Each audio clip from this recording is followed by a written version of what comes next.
Alright guys, I badly didn't want to make this video, but it's just gotten too much for me. It's insanity how much people are hating on Whole Cake Island.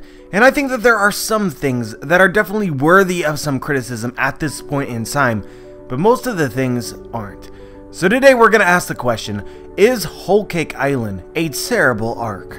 And so guys, when people are complaining about Whole Cake Island, one thing that often comes up is just how convenient this arc has been. And for those who don't know, convenient is another word for essentially ass pull. But Oda doesn't really do ass pulls because he sets up all of these conveniences, but still people seem to be attracted to, or their attention has been drawn to, all of these various things that have occurred, where you have to ask yourselves like, okay, is this real life here? Is the plot armor for the Straw Hats this strong?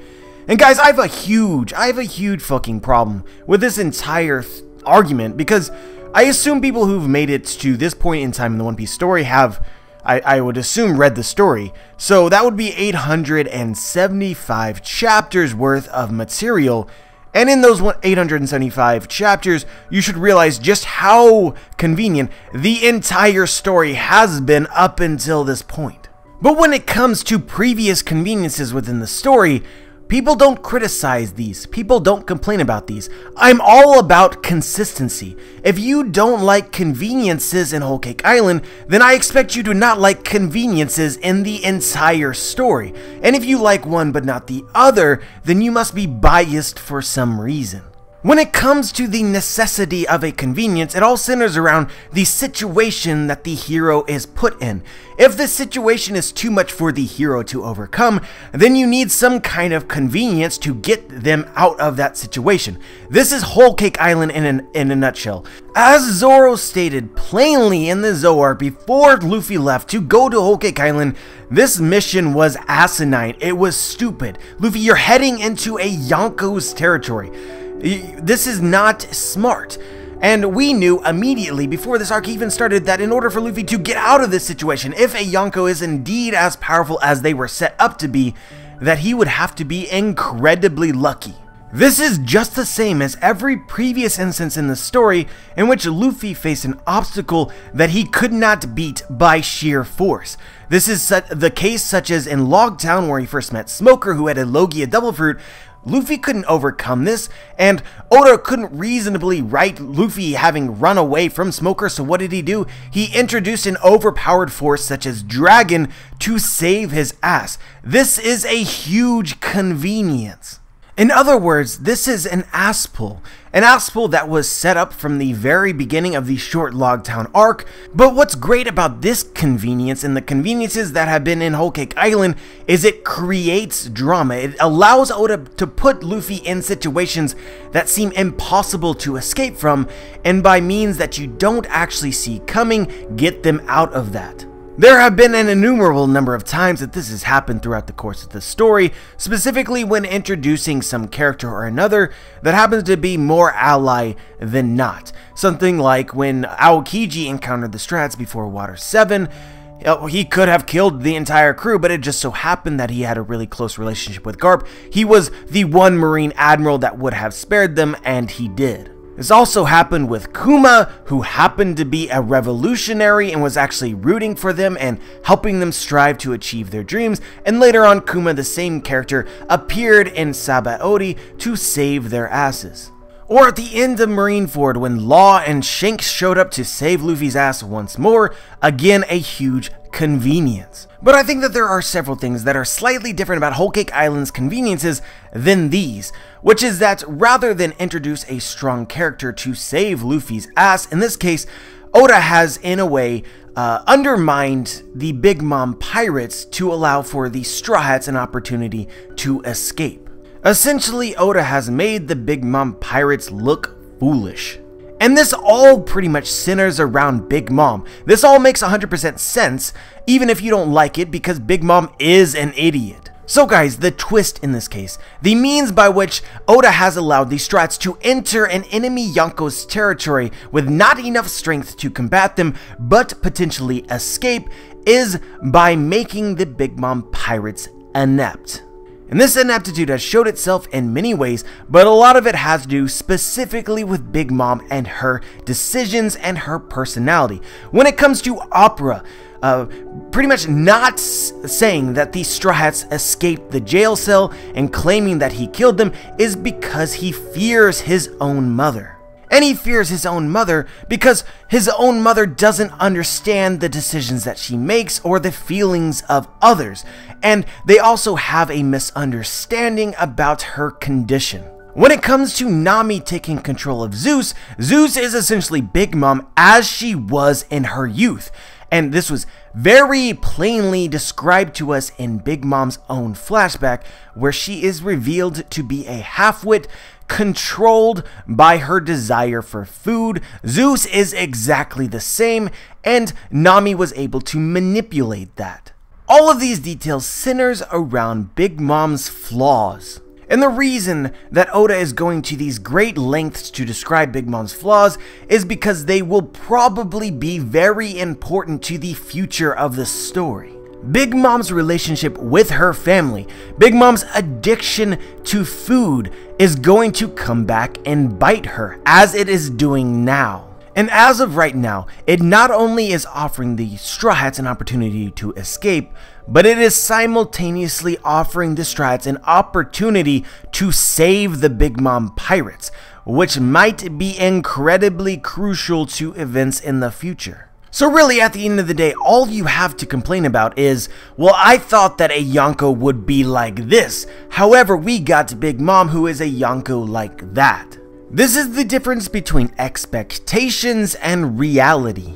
I was hoping that Big Mom would be more badass looking. I was hoping that Big Mom wouldn't be a glutton. I was hoping that Big Mom wouldn't be a dimwit. But here we are. This is honestly no different than when Oda first revealed Whitebeard to be sick. We were hoping that Whitebeard would be at full strength, overpowered, but that wasn't the case. This is like when you expected to see Kaido and we found out that he was incredibly depressed.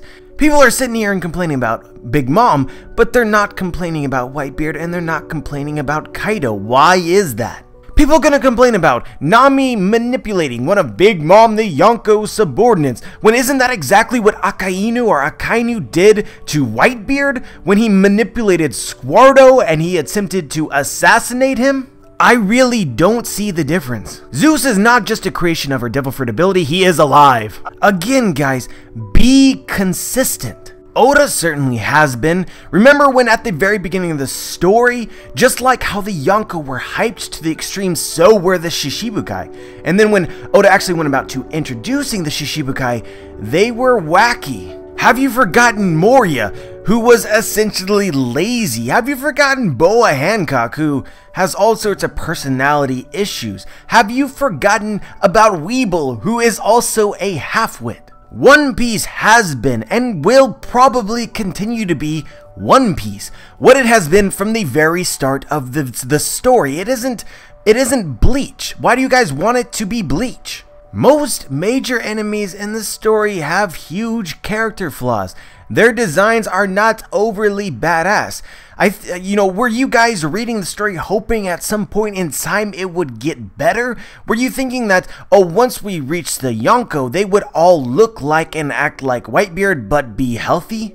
I feel like if many fans had the opportunity, they would take a character like Katakuri, who is incredibly intelligent, strong, has an interesting fruit, but most importantly a badass design and an intimidating demeanor, and just multiply him 1,000 times to every villain in the series.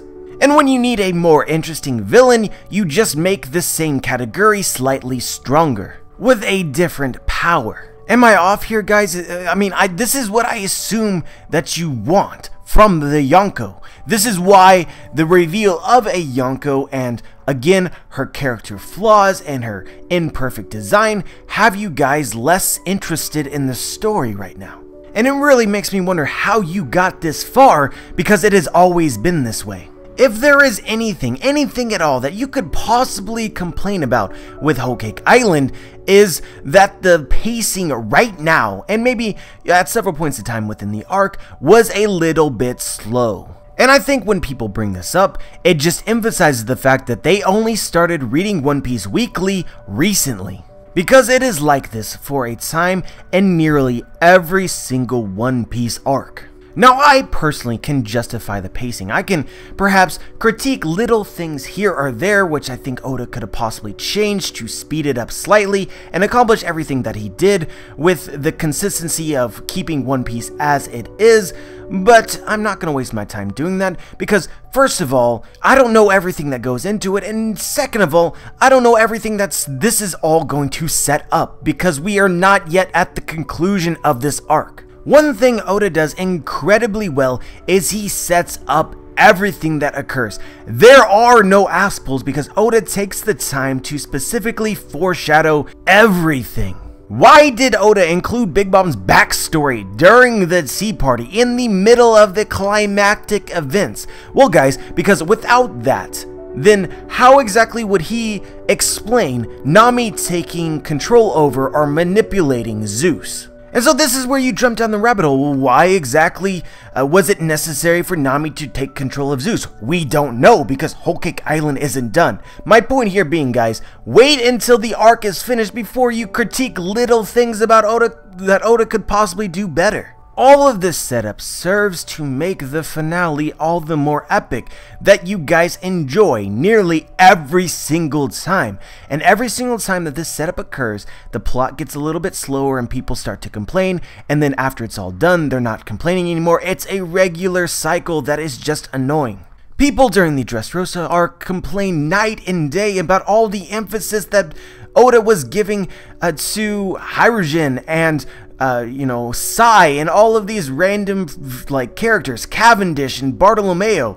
But Oda did that for a specific reason. He was setting up the Straw Hat Grand Fleet, which will have a huge role in the story in the future. So in the meantime, right, it slows down, it's not focusing on the things that you want, but it all sets up to something amazing in the end. Sometimes an end for a completely different arc. This isn't bad writing. This isn't Oda losing his touch. This is the very same thing that you guys praise him for. The difference here is that you aren't looking back in hindsight, you were looking forward, and you don't know where it is going. And this leads me to another thing that really irritates me, which is people are asking, what is the point of Whole Cake Island? Bros, I don't know what the point of Whole Cake Island is, and neither do you, because we haven't gotten to its conclusion, or gotten to whatever it might be setting up.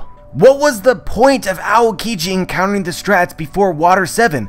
Well, at the time you might think, well, what is Oda doing? Is Oda losing his touch? What is this ass pull? Are the Strats just going to lose here? But in retrospect, you can look at it and be like, okay, well, Oda is setting up the admirals. He's giving us perspective on the difference between Luffy and someone like Aokiji. Just the same as now he's giving us perspective on the difference between Big Mom and Luffy. He's also setting up events in Water 7 because Aokiji specifically dropped hints about Robin's past, which became important in the very next arc. And even going further, it fleshed out Aokiji's character more, so that when we get into the current time in the story, what Aokiji is doing now makes sense, because he is no longer an admiral.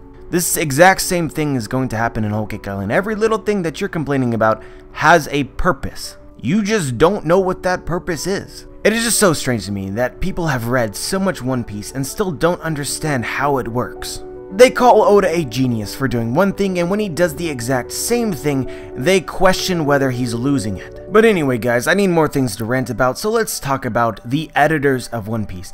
The editors of One Piece have fucked with your mind, and you need to learn how to separate your expectations from reality. When the editor claimed that 2016 would be the year of Sanji, this created all sorts of hype for Sanji, which is good. I think hype is good. I think excitement is good. But you take this excitement too far when the story doesn't live up to what you imagined would happen. People straight up give Sanji feats that are unrealistic. Some people give Sanji feats that are realistic but just straight didn't happen. And all of this has taken away from Sanji's actual feats during the arc. Those moments that should have made you happy aren't enough for you. And this is all because an editor decided to say that last year would be the year of Sanji. If he had not had said this, and you had no expectation, then I imagine that you would have been incredibly hype when Sanji looked into his father's eyes and told him to fuck off. But this leads to the other thing, which is the actual time frame. Last year was supposed to be the year of Sanji, but all of the actual hype events for Sanji took place in 2017. The editors, as they always do, get the timing wrong. But because of your expectation of a particular year containing particular feats for the character that you love, and those don't happen, then you're disappointed, guys. I want you guys to know the timing is always wrong. People are renaming Sanji to Longi, and they're saying, well, Whole Cake Island is another wash for his character getting an epic fight. Guys, the arc isn't over yet, and given the timing has already been proven wrong, how are you to say that the epic events for Sanji won't take place after this point in time?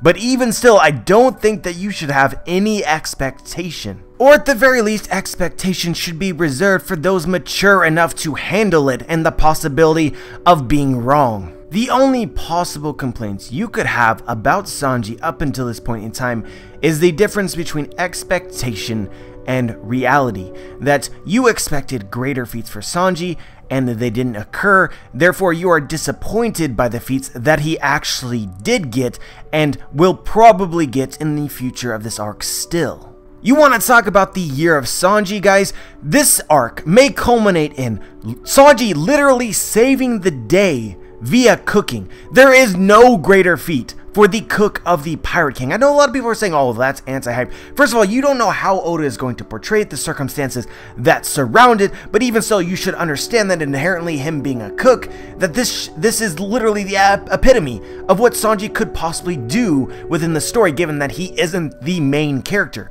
And then on top of this, he already seems to have won over a girl's heart. That Charlotte Pudding is in love with him. This guy who is constantly rejected at every point in the story finally has won over a hottie. This is so hype. This is the ultimate win Sanji could ever have, and people are underappreciating it. I straight believe that people don't actually like Sanji's character, as it is portrayed in every facet, being a cook, being a lover boy who is constantly rejected. No, they don't like those parts about Sanji. They like his design, they like that he's cool looking, and they like that he is a fighter. So any win that he could possibly have not related to fighting is not exciting, but I can promise you guys that Oda understands Sanji. My mind is just blown, guys. Like, Sanji is a fighter, yes. And if he wins by fighting the third most powerful enemy of, an enemy's forces, that's great. That's something typical. But for Sanji to actually save the day, be the actual hero of an arc, by cooking, that's something that doesn't happen every single arc, and that's why I love One Piece. For Sanji to actually have won over a girl's heart, that's something that I honestly didn't think would happen until the very end of the story. The fact that you guys only appreciate one of these things and not all of them, it's absurd. Not to mention the fact that he teabagged his own dick father and may possibly in the future of Whole Cake Island take on his brother Ichiji. But if you really only want Sanji to get stronger and fight people, then please admit that you're not a Sanji fan. That would at least clear my conscience a little bit. Because Sanji as a character is much more than just a fighter. And this leads me into, I think, the last thing that I want to rant about, guys, which is that, again, the timing. Whenever the editors reveal timing about anything, they are always wrong. I cannot remember one example of an editor being right, aside from perhaps something that would happen in the next few weeks that wasn't actually related to the story. And this is because the editors and Oda are approximately 3 chapters ahead, as for the last interview that I saw that specifically mentioned it. So when we are on chapter 875, they have currently finished chapters up until 878. And as for the rest of the story, it is planned out, but it isn't written down, and it hasn't been storyboarded, and therefore there's a lot of room for error. And oftentimes Oda has to include or decides to include many things that increase the length that it may take to reach a certain point than what may have been initially expected. The point being here, guys, is that when the editor decided to reveal that Whole Cake Island was halfway through, we should always be incredibly skeptical of this information. that he may not have suspected all of the various things that have led up until this point in time, and thereby could be very wrong about the estimation. We could be wrong about the estimation, if that was indeed the halfway point, about where Whole Cake Island would end. If the editor was right, then Whole Cake Island should be already over, or at the very least, very nearly over. But if you're actually reading the story, it's very obvious that it's not. It's just baffling to me. You're reading the fucking story. You know where it's going. You know what needs to be set up, but you're taking the word of an editor above that. This again leads to expectations where you think to yourself, there is no way, given the time that we have left in this arc, for it to end excitingly. When One Piece always ends, every single arc ends in a very exciting fashion. I've never once been disappointed by the end of an arc. Yet, here we have people speculating it because the editor decided to put an end time on it. I'm just pleading you guys to be rational. That if you've gone through all of the One Piece story up until this point in time, to expect Whole Cake Island to be different from all of the previous arcs doesn't make any sense. For the editor to be right when they're always wrong doesn't make any sense. So then if you put these two things together, you should suspect that first of all the editor is wrong, and second of all the end of Whole Cake Island is going to be great. But you know guys, it could suck, and I'll be right there with you if it does. But we don't know because we're not there yet. So to be raging over something you don't know is just retarded. But guys, I could go on and on. Maybe I missed exactly what it is that you don't like about Whole Cake Island, and I can promise you that I have a response to nearly everything. All of this just seems so absurd to me. At the end of the day, what you're complaining about is One Piece. One Piece being One Piece. And if you don't like One Piece, then stop reading One Piece. If you can't handle reading One Piece on a weekly basis, then drop it and pick it up, you know, and shotgun it after you've dropped it for a couple months. Whatever you need to do in order to enjoy One Piece, you do that. But to sit here and complain about One Piece when you've loved One Piece up until this point in time, I don't know, man. But that's pretty much rant over at this point in time. Obviously, share your thoughts. Hopefully the comments aren't too cancerous. And yeah, guys, have a wonderful day.